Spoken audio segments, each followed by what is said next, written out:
Telugu Desam party కుటుంబ సభ్యులందరికీ నమస్కారాలు.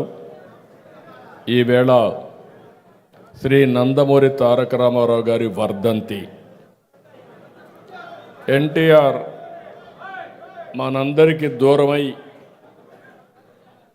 30 ఏళ్ళు అవుతున్నా తెలుగు జాతి గుండెల్లో శాశ్వతంగా ఉండే ఏకైక నాయకుడు నందమూరి తారక రామారావు గారు. తెలుగు జాతి ఖ్యాతిని ఎవరెస్ట్ అంత ఎత్తుకు తీసుకెళ్లిన యుగ పురుషుడు, మనందరికీ ఆరాధ్య దైవం ఎన్టీఆర్. ఇప్పుడే ఏవి చూశారు, ప్రపంచంలో ఎక్కడా జరగలేదు. పార్టీ పెట్టిన 9 నెలల్లో అధికారంలోకి వచ్చిన ఏకైక పార్టీ తెలుగుదేశం పార్టీ అనే విషయం మనం ఎవ్వరూ మర్చిపోవడానికి వీలు లేదు. ఒక చరిత్ర సృష్టించిన వ్యక్తి, దేశంలోనే సుపరిపాలనకు అర్థం చెప్పిన వ్యక్తి శ్రీ ఎన్టీఆర్. తెలుగుదేశం పార్టీతోనే అంతవరకు మీరు చూస్తే రాజకీయం అంటే ఏదో పరిపాలన తూతూ మంత్రంగా పరిపాలన చేసి అలవాటు నేర్చుకున్నప్పటి నుంచి ఎన్టీఆర్ వచ్చిన తర్వాత పరిపాలనకు నిజమైన అర్థం చెప్పారు. సంక్షేమ కార్యక్రమాలు, అభివృద్ధి కార్యక్రమాలకు నాంది పలికారు. సమాజం కోసం, అందరికీ న్యాయం కోసం బడుగులు, విద్యావంతులకు టికెట్లు ఇచ్చి రాజకీయాల్లో, పాలనలో ఎన్నో అవకాశాలు కల్పించారు.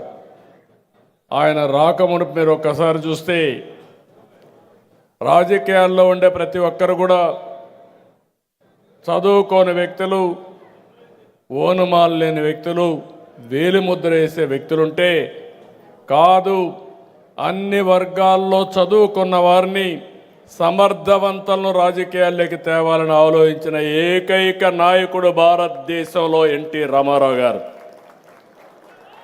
అందరికీ సామాజిక న్యాయం చేయాలని ముందుకు పోయిన వ్యక్తి ఎన్టీ రామారావు గారు. ఆ రోజు ఒకటే నినాదం, తెలుగు జాతి ఆత్మ గౌరవం. రెండోది, పేద ప్రజల అభ్యున్నతి లక్ష్యంగా ఆయన పరిపాలన చేపట్టారు. ఈరోజు మనందరికీ తెలుగు రాష్ట్రం వచ్చిందంటే పొట్టి శ్రీరాములు గారు ప్రాణత్యాగం చేసి మొట్టమొదటిసారిగా భాషా ప్రయుక్త రాష్ట్రాలకు నాంది పలికి తొలి రాష్ట్రం తెలుగు వారి కోసం ఏర్పాటు చేసింది పొట్టి శ్రీరాములు గారు అయితే, ఆ తర్వాత మదరాసి అని పిలుస్తూ ఉంటే కాదు, తెలుగు జాతి ఒకటి ఉందని ప్రపంచానికి చాటి చెప్పిన ఏకైక నాయకుడు నందమూరి తారక రామారావు గారు. పాలనలో సంస్కరణలు తీసుకొచ్చారు. బడుగులకు, మహిళలకు ప్రత్యేక చట్టాలు తీసుకొచ్చారు. ఆ రోజు మహిళలకు ఆస్తిలో సమాన హక్కు తీసుకొస్తే తర్వాత 40, 50, 20, 30 సంవత్సరాలకి ఆ దేశంలోనే ఒక చట్టంగా తయారయ్యే పరిస్థితి వచ్చింది. ఎస్సీలకు, ఎస్టీలకు రాజ్యాంగంలో ఆ రోజు రిజర్వేషన్లు కల్పిస్తే కాదు, బీసీలు కూడా ఉన్నారు, వీళ్ళకు కూడా అన్యాయం జరిగిందని మొట్టమొదటిసారిగా 20% బీసీలకు స్థానిక సంస్థల్లో రిజర్వేషన్లు కల్పించిన నాయకుడు నందమూరి తారక రామారావు గారు. మొట్టమొదటిసారిగా ఆడవారికి, మహిళలకు చట్టసభల్లో ప్రాతినిధ్యం రావాలి, రాజకీయాలకు ప్రవేశం రావాలని ఆ రోజు 9% స్థానిక సంస్థల్లో రిజర్వేషన్లు తీసుకొస్తే దాన్ని నేను వచ్చిన తర్వాత 33% చేస్తే ఈరోజు రాబోయే ఎన్నికల్లో పార్లమెంట్లో, శాసనసభల్లో 33% రిజర్వేషన్ల మహిళలు రాబోతున్నాయి. అది మార్పుకు నాంది. ఇవే కాకుండా సంక్షేమ కార్యక్రమాలు రూపాయల కేజీ బియ్యం. అప్పటి వరకు కొన్ని వర్గాలైతే రైస్ తినే పరిస్థితి లేదు, జొన్నలు సజ్జలు రాగులే తినే పరిస్థితిలో ఉంటే మొట్టమొదటిసారిగా రూపాయల కేజీ బియ్యం పెట్టి ఆహార భద్రతకు నాంది పలికిన వ్యక్తి. తర్వాత ఈరోజు మనం చూస్తే పీడిఎస్ కానీ ఇవన్నీ వచ్చాయని చెప్పి కూడా నేను మీకు తెలియజేస్తున్నా.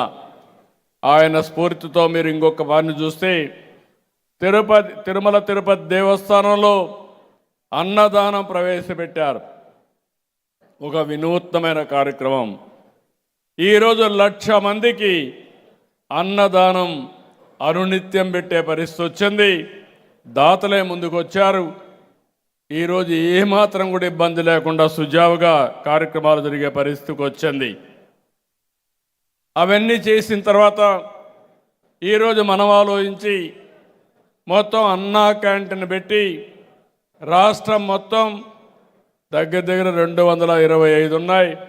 తొందరలో మళ్ళీ ఒక 700 అన్ని నియోజకవర్గాల్లో ప్రారంభించి అన్నా క్యాంటీన్ ద్వారా పేదవాళ్లకు అన్నం పెట్టే కార్యక్రమానికి శ్రీకారం చుడుతున్నాం. ఇదే కాకుండా ఆ రోజు మీరు ఒక్కసారి చూస్తే వృద్ధులకు పింఛను 35 రూపాయలతో ప్రారంభించారు. ఆ తర్వాత నేను 70 రూపాయలు చేశాను. మళ్ళీ నేను వచ్చిన తర్వాత 200 ఉంటే 2,000 చేశాం. ఈరోజు 4,000, 6,000, 10,000, 15,000 పింఛన్ల కార్యక్రమానికి శ్రీకారం చుట్టాం. ఇది ఒక చరిత్ర. అలాంటి చరిత్రకు మనం నాంది పలికాం. పేదవాళ్ళందరూ ఉంటే వీళ్ళకందరికీ పక్కా ఇళ్ళు లేకుండా 500 రూపాయలు 600 రూపాయలకి మామూలు గుడిసెలేస్తూ ఉంటే ఆ గుడిసెలన్నీ ఎండలకు ఇదైపోయి వర్షాలు ఎగిరిపోతూ ఉంటే కాదు, పేదవాడు ఉండవలసింది పక్కా ఇళ్ళని నినాదమే కాకుండా ఏర్పాటు చేసి చూపించిన వ్యక్తి ఎన్టీ రామారావు గారని చెప్పి నేను మీకు తెలియజేస్తున్నా. మళ్ళీ ఈరోజు ఎన్డీఏ ప్రభుత్వం, తెలుగుదేశం ప్రభుత్వం ఈ రాష్ట్రంలో ఒకటే హామీ ఇస్తున్నాం. ప్రతి ఒక్కరికి గ్రామీణ ప్రాంతాల్లో 3 సెంట్లు, పట్టణ ప్రాంతాల్లో 2 సెంట్లు, ప్రతి ఒక్కరికి ఇల్లు కట్టించే బాధ్యత, ఇంటి భద్రత ఏర్పాటు చేస్తాం. ఇంకొక పక్కన మొన్ననే 3 లక్షల మందికి సామూహిక గృహప్రవేశాలు చేశాం. మళ్ళీ ఉగాది రోజున 5 లక్షల మందికి గృహప్రవేశాలు ఉంటాయి. ఇవి కాకుండా ప్రతి ఒక్కరికి 3 సంవత్సరాల్లో 3.5 సంవత్సరాల్లో ఇండ్లు కట్టించే బాధ్యత తీసుకుంటాం. సంక్షేమ కార్యక్రమాలకు ఆ రోజు నాంది పలికాం. ఈరోజు సూపర్ 6 తీసుకొచ్చాం, సూపర్ హిట్ చేశాం. తల్లికి వందనం, స్త్రీ శక్తి, దీపం 2, అన్నదాత, సుఖీభవ లాంటి కార్యక్రమాలు సమర్థవంతంగా అమలు చేశాం. ఆర్థిక ఇబ్బందులున్నా, ఎన్నో సమస్యలున్నా ఇచ్చిన మాట నిలబెట్టుకోవడానికి ఈ ప్రభుత్వం పనిచేస్తున్నామని మరొకసారి ఎన్టీఆర్ వర్ధంతి సందర్భంగా విజ్ఞప్తి చేస్తున్నా. 2024 ఇచ్చిన హామీలన్నీ కూడా నెరవేర్చుకుంటూ వస్తున్నాం. ఇంకో పక్క పెన్షన్లు పెంచాం. మెగా డిఎస్సి ఒక సంవత్సరంలో ఎన్ని అడ్డంకులు సృష్టించినా అధిగమించి ఉద్యోగాలు ఇచ్చాం. పోలీసు ఉద్యోగాలు ఇచ్చాం. ఉద్యోగ కల్పనకి పెద్ద ఎత్తున కార్యక్రమాలు చేపడుతున్నాం. నా ఆలోచన ఒకటి, ఈ రాష్ట్రంలో చదువుకున్న వ్యక్తి ఎవ్వరు కూడా ఇంటి దగ్గర వేస్ట్ కాకుండా వారందరికీ ఉపాధి కల్పించే సంకల్పంతో ఈ ప్రభుత్వం ముందుకు పోతున్నామని మరొకసారి మీ అందరికీ విజ్ఞప్తి చేస్తున్నాను. ఇంకొక పక్కన ల్యాండ్ టైటిలింగ్ యాక్ట్, మన తాత ముత్తాతలు ఇచ్చిన భూమి, ఆనాటి పాలకుడు ఫోటో 22A పెట్టి మొత్తం భూములన్నీ అవకతవకలు. ఎన్టీ రామారావు గారు ఒకప్పుడు విలేజ్ లెవెల్లో కరణం ఉండేవాడు, విలేజ్ మున్సిప్ ఉండేవాడు. వీళ్ళు రికార్డ్స్ అన్ని తారుమారు చేస్తామంటే ఇలాంటివన్నీ తారుమారు చేయకుండా ఉండాలనే సంకల్పంతో గ్రామాధికారుల్ని రద్దు చేసిన నాయకుడు నందమూరి తారక రామారావు గారు. మళ్ళీ ఈరోజు మీరు ఒక్కసారి చూస్తే గ్రామాధికారులు పోయారు, కానీ కొత్త గ్రామాధికారి వచ్చి ప్రజల ఆస్తులు కొట్టేయాలని కుట్ర చేసే పరిస్థితికి వచ్చాడు. ఎక్కడ చూసినా అడ్డదుడ్డంగా ఈ ల్యాండ్ రికార్డ్స్ అన్ని తయారైనాయి. మనందరికీ వారసత్వంగా వచ్చేది పెద్ద సమస్య. ఎక్కడికి పోయినా పిటిషన్ వస్తే 80% ఫిర్యాదులు ఒక్క ల్యాండ్ మీద వస్తున్నాయంటే ఎంత దుర్మార్గం జరిగిందో మీరు ఆలోచించుకోవాలి. అందుకే ఈరోజు నేను చెప్పాను, ల్యాండ్ టైటిలింగ్ యాక్ట్ రద్దు చేస్తానని చెప్పి మొట్టమొదటిసారి సంతకం పెట్టి రద్దు చేశాం. ఇంకొక పక్కన పట్టాదారు పాసు పుస్తకాల్లో ఆనాటి పాలకుల ఫోటో తీసేసి రాజముద్రతో మళ్ళీ పట్టాదారు పాసు పుస్తకాలకు శ్రీకారం చుట్టాం. సర్వే పగడ్బందీగా చేస్తున్నాం. ఇంకో పక్క బ్లాక్ చైన్ టెక్నాలజీ తీసుకొచ్చాం. క్యూఆర్ కోడ్ పెడుతున్నాం. ఎవడైనా ల్యాండ్ రికార్డు మారిస్తే ఎక్కడున్నా చూసుకునే ఏర్పాటు రియల్ టైంలో ఏర్పాటు చేస్తున్నాం. ఈ రికార్డుని ఎవ్వడు కూడా ట్యాంపర్ చేయలేడు, చేస్తే జైలుకు పోతారని చెప్పి కూడా నేను మీకు తెలియజేస్తున్నా. ఓసారి దుర్మార్గులు చేసిన పనికి టెక్నాలజీ కూడా జోడించి సమర్థవంతంగా ముందుకు పోవడం తప్ప వేరే మార్గం లేదు. కొంతమందికి కొన్ని బలహీనతలు ఉంటాయి. ఏదో క్రెడిట్ చోరీ అని మాట్లాడుతూ ఉంటారు, నేను దానికి కూడా వస్తా. ఏదైతే మన భూమి దగ్గర 700 కోట్ల రూపాయలు ఖర్చు పెట్టి సర్వే రాళ్లపైన ఫోటో వేసుకున్న దుర్మార్గులు ఈ రాష్ట్రంలో ఉన్నారంటే ఇది ప్రపంచంలో ఎక్కడా జరగని విషయాలని చెప్పి కూడా నేను మీకు తెలియజేస్తున్నా. ఇదే కాకుండా నాడు ఉద్యోగులు ఎన్ని అవమానాలు, కడాన టీచర్ని బ్రాందీ షాపుల దగ్గర క్యూ లైన్ పెట్టడానికి వాళ్ళని వాడుకున్న పరిస్థితి. ఉద్యోగులు వచ్చి మా జీతాలు ఇవ్వండి అంటే, లేకపోతే మా బకాయిలు మాకిమ్మంటే వాళ్ళ మీద తప్పుడు కేసులు పెట్టిన పరిస్థితి. ఈరోజు ఉద్యోగస్తులందరినీ గౌరవిస్తున్నాం. బకాయిలు కానీ డిఏలు కానీ ఇస్తున్నాం. మొన్న సంక్రాంతి మునుపు వాళ్ళ బకాయిలు కొంతవరకు చెల్లించి నిజమైన సంక్రాంతి ఉద్యోగస్తులకు ఇచ్చిన party Telugu Desam party, NDA party. ఇదే కాకుండా పెట్టుబడులు తెస్తున్నాం. పెద్ద ఎత్తున ఉద్యోగాల కోసం ముందుకు పోతున్నాం. పెట్టుబడులు ఒకసారి మీరు చూస్తే ఇటీవల కాలంలో బ్యాంక్ ఆఫ్ బరోడా ఒక రిపోర్ట్ ఇస్తే దేశంలో వచ్చిన పెట్టుబడుల్లో 25% మన రాష్ట్రానికి వచ్చాయి.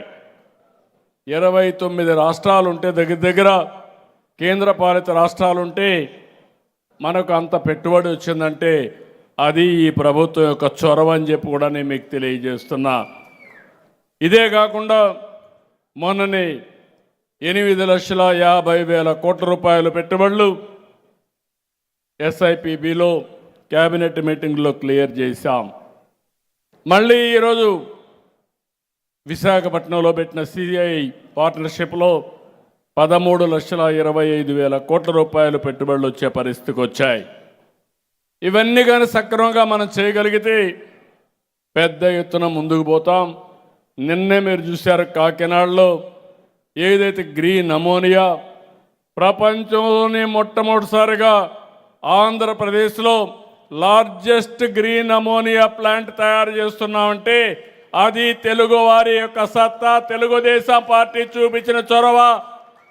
ఎన్డీఏ అచీవ్మెంట్ అని చెప్పి కూడా నేను మీకు తెలియజేస్తున్నా. ఇంకో పక్క ఇరిగేషన్, సాగునీరు. ఏదైతే ఎన్టీ రామారావు గారు వచ్చిన తర్వాతనే కృష్ణా జలాలు మిగులు జలాలను వాడుకునే హక్కు ఉందని చెప్పడమే కాకుండా చేసి చూపించిన వ్యక్తి. తెలుగు గంగ అండర్ గ్రౌండ్ పైపులేసి నేరుగా నీళ్లు చెన్నైకి తీసుకుపోవాలంటే ఎన్టీ రామారావు గారు ఒకే విషయం చెప్పారు, నేను చెన్నైలో పనిచేశా, చెన్నైకి నీళ్ళు ఇవ్వాలి, చెన్నైకి నీళ్ళు ఇచ్చే సమయంలో రాయలసీమకు కరువు, రాయలసీమని ఆదుకోవాల్సిన బాధ్యత నా పైనుందని చెప్పి నిరూపించిన వ్యక్తి ఎన్టీ రామారావు గారు. ఓపెన్ క్యానల్స్ పెట్టించాడు. ఆ కాలువల ద్వారా వచ్చేటప్పుడు దారి పొడుగున నీళ్ళు ఇచ్చుకుంటూ కడకు చివరికి చెన్నైకి కూడా తీసుకెళ్లారు. ఈరోజు తెలుగు గంగ, గాలేరు నగరి, అంద్రి నీవా, ఎస్ఆర్బీసీ, అటు తెలంగాణలో ఎస్ఎల్బీసీ, ఇంకో పక్క తెలంగాణలో వచ్చిన ప్రాజెక్ట్స్ కన్నిటికీ శ్రీకారం చుట్టిన వ్యక్తి, రూపకల్పన చేసిన వ్యక్తి నందమూరి తారక రామారావు గారు. ఆ తర్వాత మీరు ఒకసారి చూస్తే సమైక్య ఆంధ్రప్రదేశ్లో, తర్వాత నవ్యాంధ్రప్రదేశ్లో ఇరిగేషన్ ప్రాజెక్టులకు ప్రాణం పోయడమే కాకుండా ప్రతి ఒక్క ఎకరాకు నీళ్లు ఇవ్వాలని, నీటి భద్రత కల్పించాలని శ్రీకారం చుట్టి తెలుగుదేశం పార్టీ ముందుకు పోతున్నాం. ఈ సంవత్సరం దాని ఫలితాలు మీరు చూస్తే ఖరీఫ్ అయిన తర్వాత 950 టీఎంసీ నీళ్లు జలాశయాల్లో ఉండి అన్ని జలాశయాలు నిండు కుండలా ఉన్నాయంటే అది తెలుగుదేశం పార్టీ, ఎన్డీఏ పార్టీ సామర్థ్యం అని చెప్పి మరొకసారి విజ్ఞప్తి చేస్తున్నా. ఒక సీజన్లో హంద్రి నీవా పూర్తిగా వెడల్పు చేసి చివరి ప్రాంతాలకు నీళ్లు తీసుకుపోయి ఇచ్చాం. రాబోయే రోజుల్లో వెలుగొండ ప్రాజెక్టు రాబోయే సంవత్సరంలో పూర్తి చేస్తాం. ఉత్తరాంధ్ర కూడా పూర్తి చేసి మన సిద్ధాంతం ఒకటే పెట్టుకున్నాం, +3 -8 అంటే వర్షాకాలం అయిన తర్వాత భూగర్భ జలాలు 3 మీటర్ల ఉండాలి. మళ్ళీ వర్షాకాలం కంటే ముందు భూగర్భ జలాలు -8లో ఉండాలని శ్రీకారం చుట్టి ముందుకు పోతున్నాం. రాబోయే సంవత్సరం వెలుగొండ పూర్తి చేసి ప్రకాశం జిల్లాకు నీళ్లు ఇస్తాం. ఉత్తరాంధ్ర పూర్తి చేసి విశాఖపట్నం వరకు నీళ్లు తీసుకెళ్తాం. ఇది కాకుండా 2027 జూన్కి పోలవరం పూర్తి చేసి జాతికి అంకితం చేస్తాం. అంతేకాకుండా నదుల అనుసంధానం ద్వారా ప్రతి ఎకరాకు నీళ్ళిచ్చి కడాన నా జీవితాశయం శ్రీకాకుళంలో ఉండే వంశధార నుంచి ప్రకాశం మన నెల్లూరు జిల్లాలో ఉండే పెన్నా వరకు నదుల అనుసంధానం చేసి ఏ ఒక్క వ్యక్తి నష్టపోకుండా ఆంధ్రప్రదేశ్ రాష్ట్రాన్ని బాగు చేసే బాధ్యత తీసుకుంటామని చెప్పి కూడా నేను మీకు తెలియజేస్తున్నా. అల్టిమేట్గా ఆ రోజు ఎన్టీ రామారావు గారు నదుల అనుసంధానానికి శ్రీకారం చుట్టారు. నా ఆలోచన కేంద్రం కూడా తప్పకుండా చేస్తారని ఆశీభావం ఉంది. అందులో మీరు చూస్తే గంగా కావేరీ అనుసంధానం జరిగితే ఈ దేశానికి ఇంక నీటి ఎద్దడి ఉండదు. నీరు అనేది ఒక పెద్ద సంపద అని చెప్పి కూడా నేను మీకు తెలియజేస్తున్నా. ఇంకొక పక్కన ఈరోజు ఇక్కడే మిమ్మల్ని అందరినీ ఒకటే కోరుతున్నా, ఈరోజు ఎన్నో విజయాలకు మన పార్టీకి కారణమయ్యాం. టెక్నాలజీని అందిపుచ్చుకున్నాం. ఈరోజు ఇంకొక పక్కన మీరు చూస్తే ఎక్కడికక్కడ కరెంటు ఛార్జీలు పెరుగుతూ ఉంటే గడిచిన 5 సంవత్సరాల్లో దగ్గర 32,000 కోట్ల రూపాయలు కరెంటు ఛార్జీలు పెంచి డిపార్ట్మెంట్ని అస్తవ్యస్తం చేసి 1,20,000 కోట్ల రూపాయలు ఈ ఎలక్ట్రిసిటీ సంబంధించిన యూటిలిటీస్ అన్నీ కూడా అప్పుల పాలయ్యే పరిస్థితి వచ్చాయి. ఇంకో పక్క 4,600 కోట్ల రూపాయలు ఎలక్ట్రిసిటీ డ్యూటీ వేస్తే దాన్ని పూర్తిగా రద్దు చేశాం. నేను ఒకే మాట చెప్పాను, సమర్థత చూపిస్తాం, భవిష్యత్తులో కరెంటు ఛార్జీలు పెంచవని హామీ ఇచ్చాం. ఆ హామీకి కట్టుబడి కరెంటు ఛార్జీలు పెంచమని మరొక్కసారి మీ అందరికీ విజ్ఞప్తి చేస్తున్నా. చాలామంది అసాధ్యం అనుకున్నారు. ఈ సంవత్సరమే 39 పైసలు మనం ప్రొక్యూర్మెంట్ కాస్ట్ తగ్గించాం ఒక్కొక్క యూనిట్కి. భవిష్యత్తులో 3-4 సంవత్సరాల్లో ₹1.20 తగ్గాలని ఒక లక్ష్యంగా పెట్టుకున్నాం.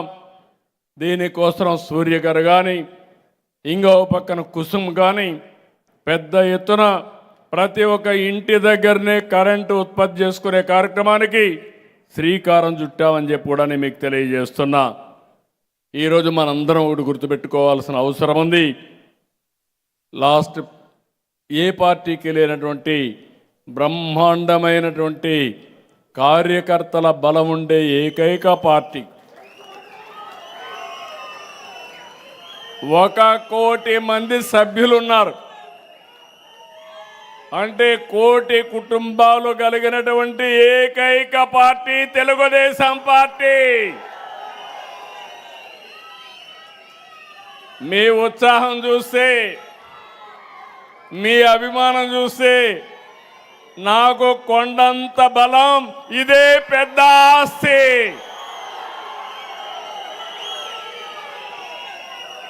ఎంతో మంది కోట్ల రూపాయలు ఉంటాయి కానీ 1 కోటి కుటుంబాలు కలిగిన ఏకైక కుటుంబం ఉండడం నా అదృష్టంగా భావిస్తున్నా.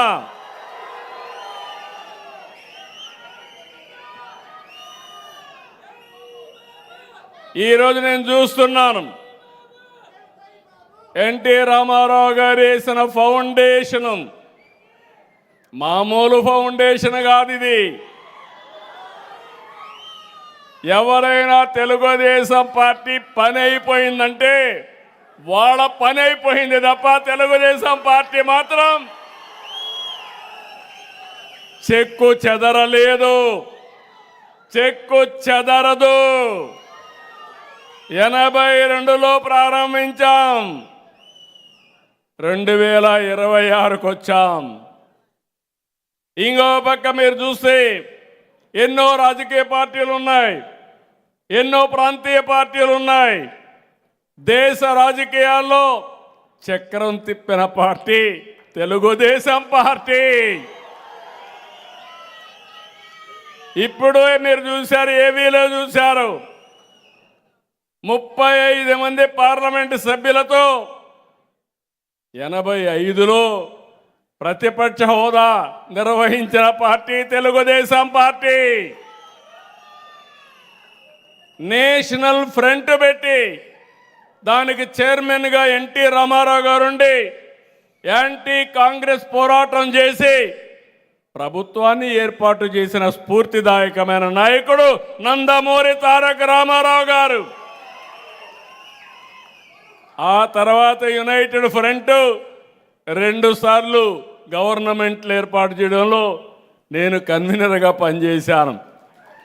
ఆ తర్వాత చూస్తే వాజ్పేయి గారి పీరియడ్లో 6.5 సంవత్సరాలు ప్రభుత్వం ఒక స్థిరమైన ప్రభుత్వాన్ని ఇచ్చి దేశానికి ఒక దశ దిశ చూపించిందంటే అది తెలుగుదేశం పార్టీ. తర్వాత ఇప్పుడు కూడా నరేంద్ర మోడీ గారి నాయకత్వాన్ని పూర్తిగా సహకరిస్తూ తెలుగుదేశం పార్టీ ఒక కీలకమైన పాత్ర పోషిస్తున్నాం. ఏ రోజు మనం అధికారం కోసం ఆశపడలేదు. దేశం బాగుండాలి, రాష్ట్రం ముందుకు తీసుకెళ్ళాలి, తెలుగు జాతి ప్రపంచంలోనే నెంబర్ 1 కావాలని ఏకైక సంకల్పంతో ముందుకు పోతున్నాం. అలాంటి పార్టీని నడిపించే అవకాశం నాకు కల్పించిన నా కుటుంబ సభ్యులందరినీ మరొకసారి మనస్ఫూర్తిగా అభినందిస్తున్నా. ఎలాంటి కుటుంబం అంటే గొంతు మీద కత్తి పెట్టి తెలుగుదేశాన్ని వదిలిపెట్టమంటే జై తెలుగుదేశం, జై సిబిఎన్ అని ప్రాణాన్ని వదిలిపెట్టిన పార్టీ, కార్యకర్తలున్న పార్టీ. ఎక్కడా ఇలాంటి పార్టీ ఉండదు. అలాంటి పార్టీ నేను ఒకటే మిమ్మల్ని అందరినీ ఈరోజు కోరుతున్నా, నా జీవితంలో తెలుగు ప్రజలకు రుణపడున్నా, తెలుగుదేశం పార్టీ కుటుంబ సభ్యులకు రుణపడున్నానని మరొకసారి విజ్ఞప్తి చేస్తున్నా. ప్రజలు ఓటేయాలన్నా, ప్రజలు నడిపించాలన్నా కార్యకర్తలే ముందుండాలి. మంది ప్రజాస్వామ్య దేశం. ప్రజాస్వామ్య దేశంలో కార్యకర్తలు మేజర్ రోల్ ప్లే చేస్తారు. ఈరోజు తెలంగాణలో హైదరాబాద్ నగరాన్ని అభివృద్ధి చేశాం.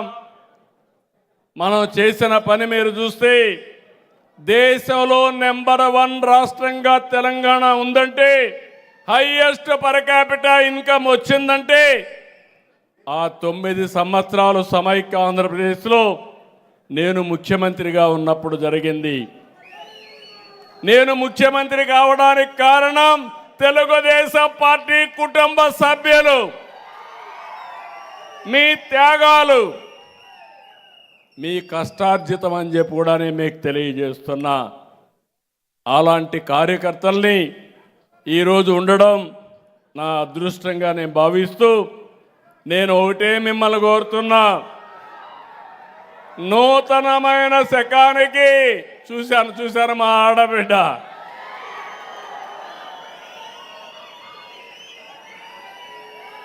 రాబోయే రోజుల్లో ఈ రాష్ట్రంలో మా ఆడబిడ్డలు కూడా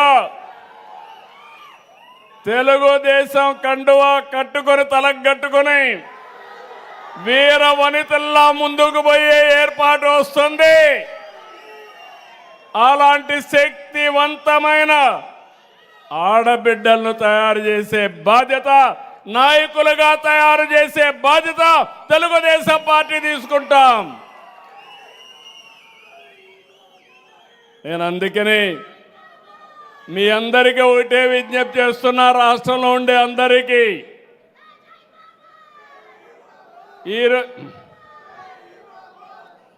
ఈరోజు మీరందరూ ఒకటి గుర్తుపెట్టుకోవాలి, రాష్ట్రంలో ఫ్యాక్షన్ రాజకీయాలకు అంతం చేసిన పార్టీ తెలుగుదేశం పార్టీ.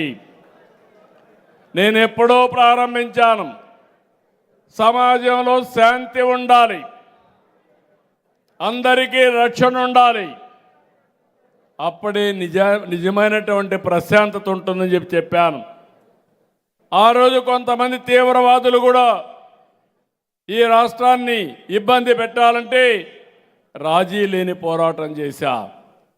కడాన నా మీద దాడి చేస్తే కూడా నేను భయపడకుండా నా ప్రజలు సురక్షితంగా ఉండాలని పోరాటం చేశాను తప్ప ఎప్పుడు వెనకాడలేదు. రౌడీలు ఎవడైనా రోడ్డు మీదకి వస్తే మీకు ఈ రాష్ట్రంలో చోటు లేదని చెప్పింది తెలుగుదేశం పార్టీ.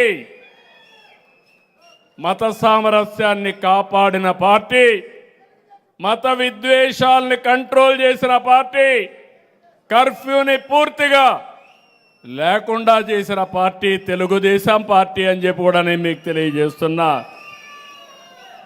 ఇప్పుడు కొంతమంది పొలిటికల్ రౌడీలు తయారయ్యారు, నేరస్తులే రాజకీయ పార్టీలను రన్ చేసే పరిస్థితికి వచ్చారు. నేను ఒకటే చెప్తున్నా, బాబాయిని చంపినంత ఈజీ కాదు ఈ రాష్ట్రంలో నేరాలు చేయడం. ప్రజలు ఒకేసారి మోసపోతారు. ప్రతిరోజు ఇలాంటి చిల్లర రాజకీయాలు, నేర రాజకీయాలు చేస్తే ఇక్కడ ఉండేది ఎన్డీఏ ప్రభుత్వం, దీన్ని రన్ చేసేది సిబిఎన్ అని మీరందరూ గుర్తుపెట్టుకోవాలి. నేను ఒకటే విజ్ఞప్తి చేస్తున్నా, ఈ రాష్ట్రాన్ని అభివృద్ధి చేయడం కోసం కంకణం కట్టుకొని ముందుకు పోయినప్పుడు చాలా విషయాల్లో మీ అందరూ కూడా ఇక్కడ ఉన్నారు, రాష్ట్రంలో ఉండే కార్యకర్తలు ఉన్నారు. ఈ రాష్ట్రంలో లా అండ్ ఆర్డర్ ఉండాలి, శాంతి భద్రతలు పరిరక్షించాలి, అప్పుడే పెట్టుబడులు వస్తాయి, అప్పుడే మనం అనుకున్నటువంటి స్వర్ణాంధ్ర 2047కి మనం రీచ్ అయ్యే పరిస్థితికి వస్తాం. మీరు త్యాగాలు చేశారు, చాలా ఇబ్బందులు పడ్డారు. మీ అందరికంటే నేను కూడా ఇబ్బంది పెట్టా. ఎందుకు ఇబ్బంది పడ్డానంటే మిమ్మల్ని కాపాడుకుంటూ నన్ను నేను కాపాడుకోవడానికి ఎన్ని ఇబ్బందులు పడ్డానో అన్ని ఇబ్బందులు పడ్డాం.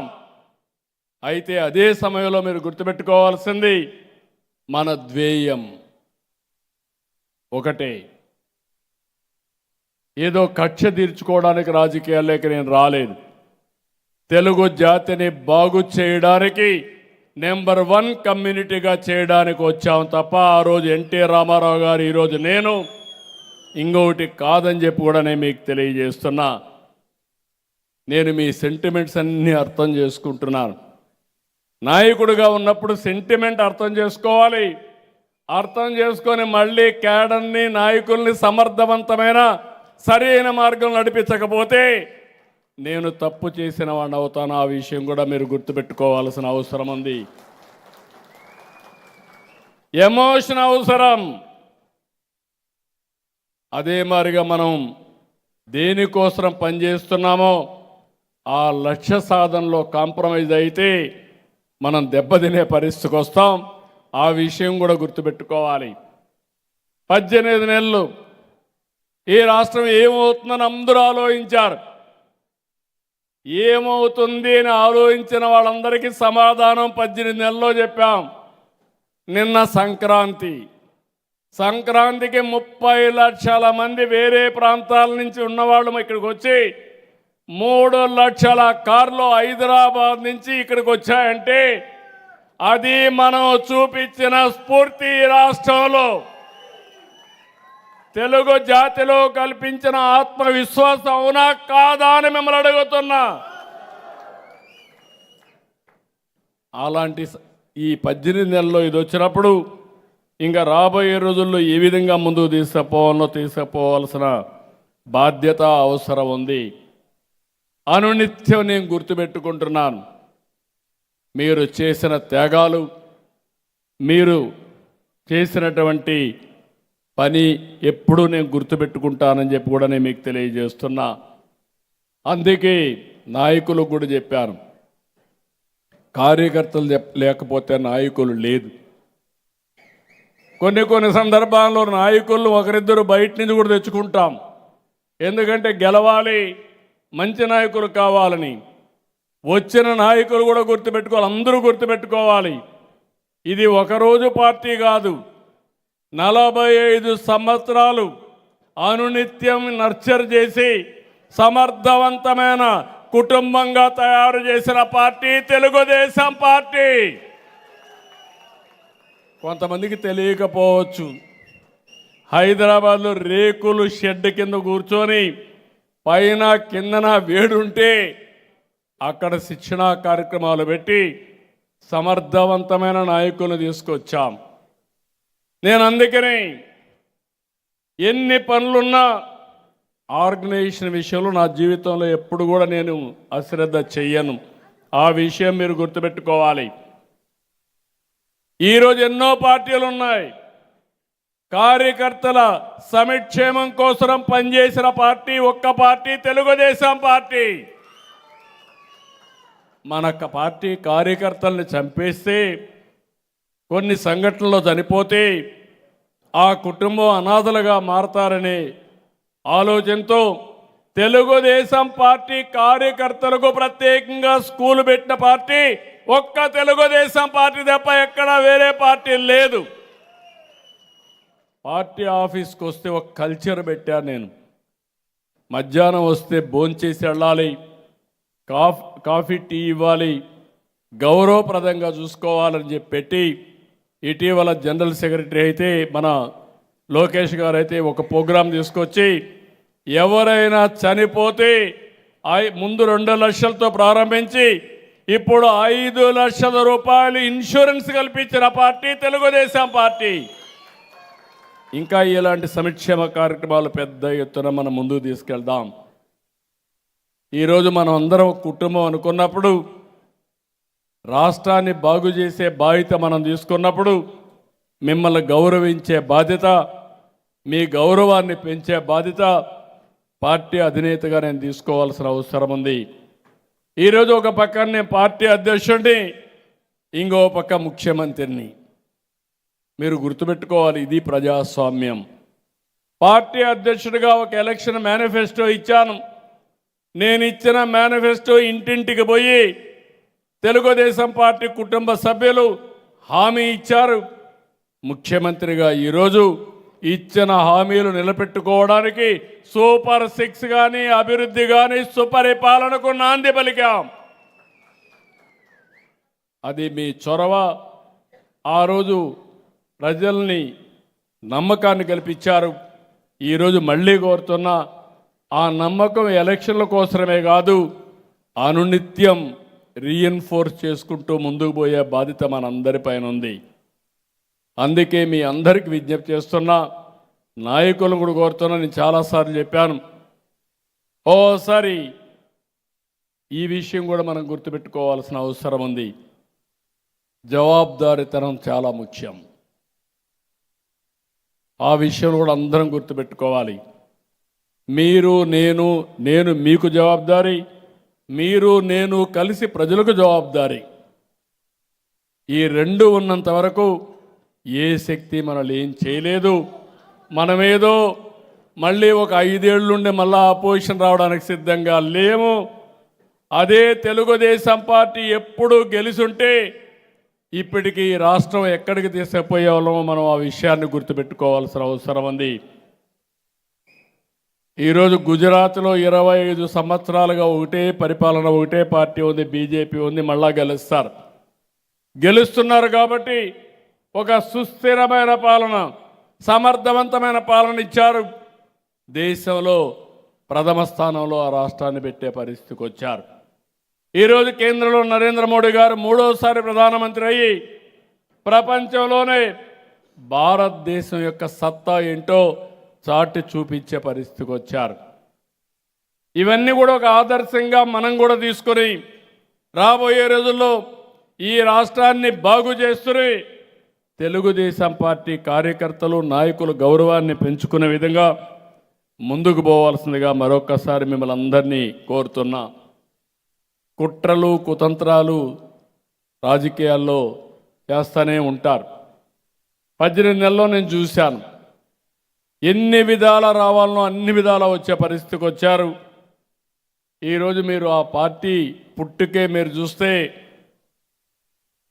నేను చెప్పాల్సిన పని లేదు. ఒక భారతదేశ చరిత్రలో ఎవరు చేసి ఉండరు. ఒక పార్టీ పేపర్ పెట్టిన పార్టీ, అవినీతితో పేపర్ పెట్టిన పార్టీ ఒకే ఒక పార్టీ.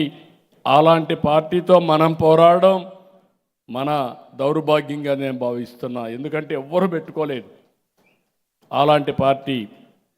ఆ న్యూస్ చూస్తే ప్రతిరోజు నాకైతే అనిపిస్తుంది, కొత్తగా ఒక స్లోగన్ అన్ని నాటకాలు అయిపోయినాయి. ఇప్పుడు కొత్తగా ఒక స్లోగన్ తీసుకున్నారు, క్రెడిట్ చోరీ అని. ఈరోజు గ్రీన్ అమోనియా ప్లాంట్ పెడితే దగ్గర $10 బిలియన్ ఇన్వెస్ట్మెంట్ పెట్టేదానికి ముందుకొచ్చి దానికి నాంది పలికింది.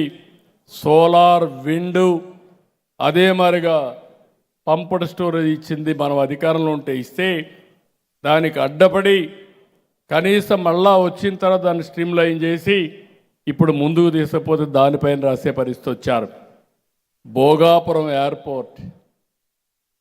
ఎయిర్పోర్ట్ని మీరు ఒకసారి చూస్తే 2500 ఎకరాలు ఆ రోజే ల్యాండ్ ఎక్విజిషన్ చేసి క్లియరెన్స్లన్నీ ఇప్పించి ఆ ప్రాజెక్ట్ని స్ట్రీమ్లైన్ చేస్తే ఎప్పుడో అయిపోవలసిన ప్రాజెక్టు మూలబడేసే పరిస్థితి వస్తే మళ్ళీ స్ట్రీమ్లైన్ చేసి 500 ఎకరాలు తిరిగిచ్చి ఎంఆర్ఓ ఫెసిలిటీ పెట్టి ఇప్పుడు సివిల్ ఏవియేషన్ యూనివర్సిటీకి కూడా మన అశోక్ గజపతిరాజు గారు వాళ్ళ ట్రస్ట్ ద్వారా ఉండే ల్యాండ్ వాళ్ళకి ఇచ్చి దగ్గర బ్రహ్మాండమైన భారతదేశంలో first time civil aviation university పెట్టే పరిస్థితికి వస్తే అది కూడా నా వల్ల వచ్చిందని చెప్పుకునే పరిస్థితికి వచ్చారు. అమరావతి శ్మశానం అన్నారు, ఎడారి అన్నారు, 3 రాజధానులు అన్నారు. ప్రజలు అన్నారు 3 రాజధానులు వద్దు, నీ తిక్క సమాచారం మాకొద్దు, నిన్ను ఇంటికి పంపిస్తామని 11 సీట్లకే పరిమితం చేశారు. 3 ముక్కలాట ఆడారు. ఇంకో పక్క ఇప్పుడు వచ్చి ముఖ్యమంత్రి ఎక్కడుంటే అక్కడే రాజధాని అంట. ఇది ఎక్కడదో నాకు అర్థం కాదు. ఈయన బెంగళూరులో ఉంటే బెంగళూరులో రాజధాని, ఈయన ఇడుపులపాయలో ఉంటే అది రాజధాని. ఎవరన్నా విన్నారా అన్నాయి మిమ్మల్ని అడుగుతున్నాయి ఇలాంటి మాటలు. కనీసం మినిమం ఇంగిత జ్ఞానం. ఒక రాజకీయ పార్టీ రన్ చేస్తున్నాం, మనం ఒక బాధ్యతగా మాట్లాడాలి. ఏది పడితే అది మాట్లాడడం కరెక్ట్ కాదనే ఆలోచన కూడా లేకుండా ఇష్టానుసారంగా మాట్లాడడం.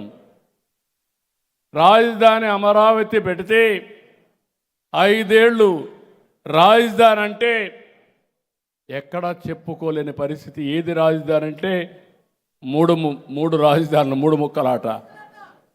నేను చెప్తున్నా, వీళ్ళ మాట నమ్ముంటే 3 ప్లేసుల్లో అయినా సరే వీళ్ళ కోట్లు వచ్చేటి. కానీ వీళ్ళు చెప్పిన 3 ప్లేసుల్లో అఖండ మెజార్టీతో తెలుగుదేశం పార్టీ అభ్యర్థులు, ఎన్డీఏ అభ్యర్థులు గెలిచారు.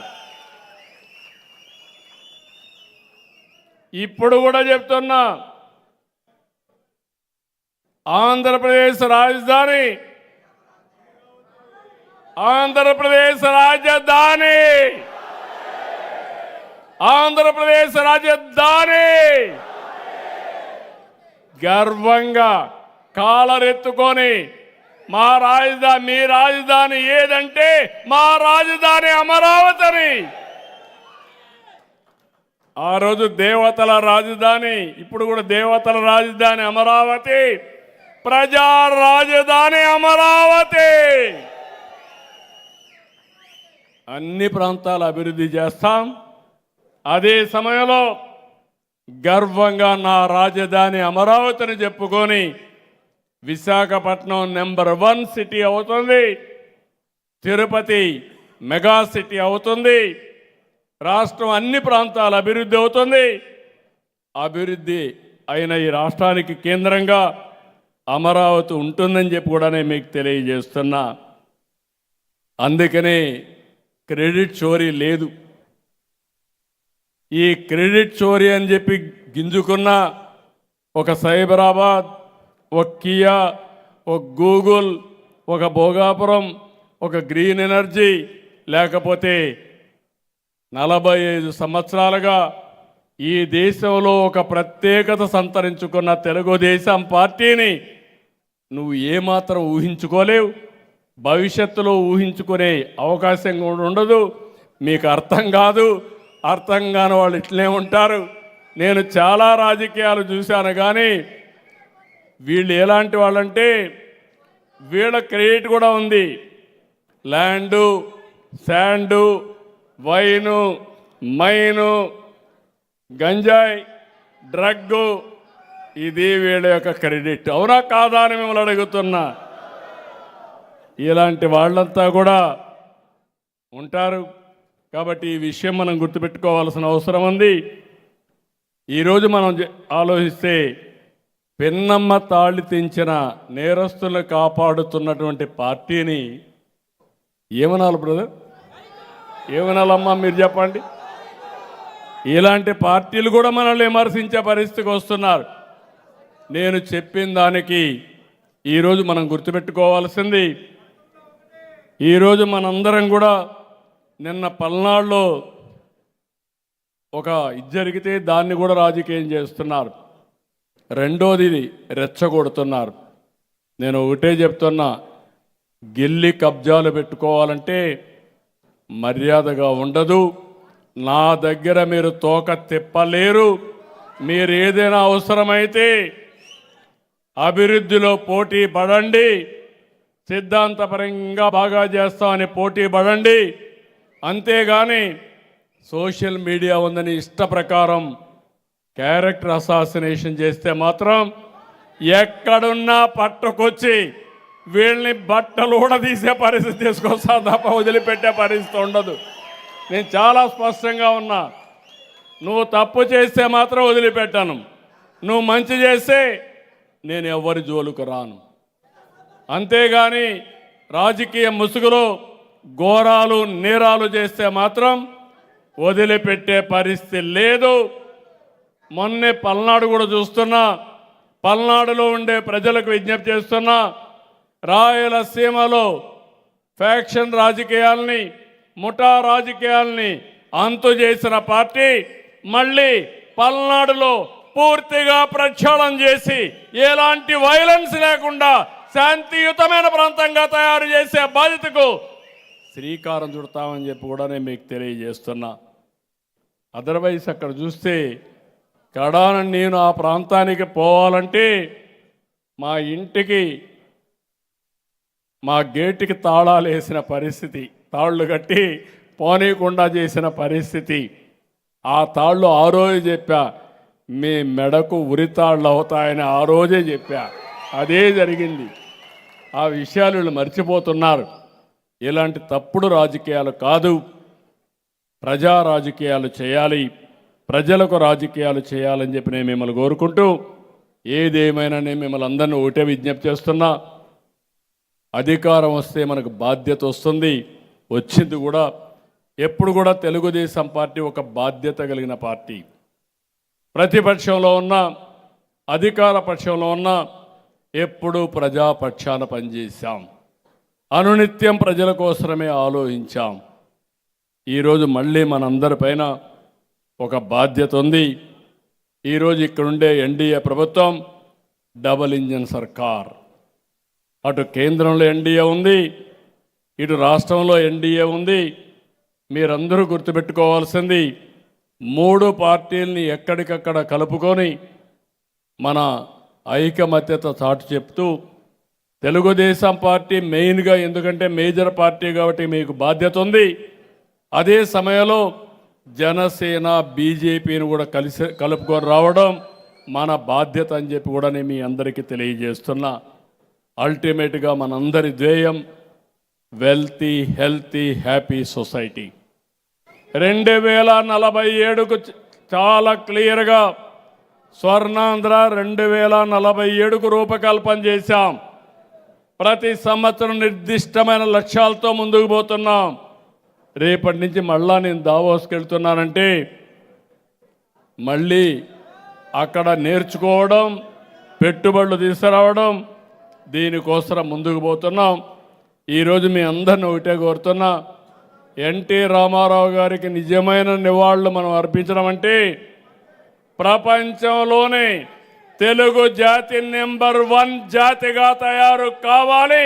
ఆ దిశగా ప్రతి ఒక్కరూ పనిచేయాల్సిన అవసరం ఉంది. దానికోసం మా తమ్ముడు చెప్పినట్టు అనేక విషయాలు మనం విజయాన్ని సాధించాం. ఇంకా కూడా దీన్ని ఎప్పటికప్పుడు ప్రయత్నం చేస్తున్నాం. ఎన్టీ రామారావు గారికి భారతరత్న అవార్డు ఇవ్వాలి. ఎందుకంటే ఈ దేశంలో నీతి నిజాయితీ రాజకీయాలు చేసిన వ్యక్తి, జాతి కోసం పనిచేసిన వ్యక్తి, యాంటీ కాంగ్రెస్ కోసం, ఐకమత్యం కోసం పనిచేసి ఈరోజు ప్రభుత్వాలు ఉన్నాయంటే ఆ దిశగా నడిపించిన వ్యక్తి నందమూరి తారక రామారావు గారు. అలాంటి వ్యక్తికి భారతరత్న ఇవ్వడం జాతికి గౌరవం, తెలుగు వారి చిరకాల ఆకాంక్ష. తప్పకుండా ఇది సాధిస్తామనే నమ్మకం నాకుంది. తప్పకుండా అన్ని విధాల ప్రయత్నం చేద్దాం. మీ మనోభావాలే నాకు చాలా ముఖ్యం. అది సాధించే అవకాశాలు మెండుగా ఉన్నాయి. సాధిస్తామని చెప్పి కూడా నేను మీకు తెలియజేసుకుంటూ మరొక్కసారి ఎన్టీ రామారావు గారిని ఒక్కసారి తలుచుకొని ఈ రాష్ట్ర అభివృద్ధి కోసం కంకణం కట్టుకొని ముందుకు పోవాల్సిందిగా తెలుగుదేశం పార్టీ కార్యకర్తలందరికీ, కుటుంబ సభ్యులందరికీ విజ్ఞప్తి చేస్తూ అందరికీ నమస్కారాలు. జై హింద్. ఎన్టీఆర్, ఇంకా గట్టిగా ఎన్టీఆర్, ఎన్టీఆర్, ఎన్టీఆర్. తెలుగుదేశం, తెలుగుదేశం, తెలుగుదేశం. హలో హలో, ధన్యవాదాలు సార్. స్ఫూర్తిదాయకమైన సందేశం ఇచ్చిన మీకు కృతజ్ఞతలు తెలియజేస్తున్నాం సార్. జోహార్ ఎన్టీఆర్, జోహార్ ఎన్టీఆర్. నారా చంద్రబాబు గారి నాయకత్వం, నారా చంద్రబాబు గారి నాయకత్వం, నారా చంద్రబాబు గారి నాయకత్వం. ఈ శుభ సందర్భంలో అందరికీ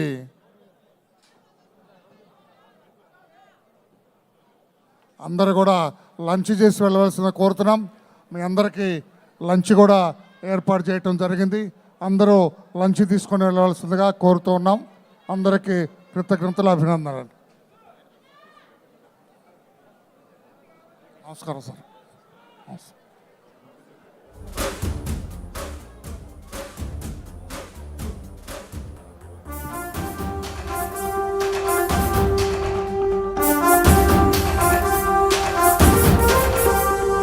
గట్టెక్కించే నాయకుడిప్పుడు ఒకటే ఒకటే ఒకటే, జాతికి ప్రగతిని తెచ్చే పాలకుడిప్పుడు అతడే అతడే అతడే. గడ్డం గట్టెక్కించే నాయకుడిప్పుడు ఒకటే ఒకటే ఒకటే, జాతికి ప్రగతిని తెచ్చే పాలకుడిప్పుడు అతడే అతడే అతడే. సూర్యునిలాగా చీకటి చేర్చి చంద్రునిలాగా వెన్నెలనిచ్చి అందరికీ అభివృద్ధిని తెస్తాడే చంద్రబాబు నాయుడే. ఒకే ఒక్క నాయకుడే, గడ్డం గట్టెక్కించే నాయకుడిప్పుడు ఒకడే ఒకడే ఒకడే, జాతికి ప్రగతిని తెచ్చే పాలకుడిప్పుడు అతడే అతడే అతడే.